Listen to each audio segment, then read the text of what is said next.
Allohim, ota-onam nozingning cheksiz marhamating ila siylagin. Ularga sening roziliging yo'lida qilinadigan amallarga to'la, mazmunli, barokatli umr ber. Ularga saodatli hayot ato et, qalblariga halovat indir.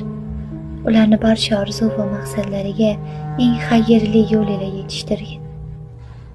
Ularga o'zing rozi bo'ladigan eng go'zal suratdagi keksalikni nasib et.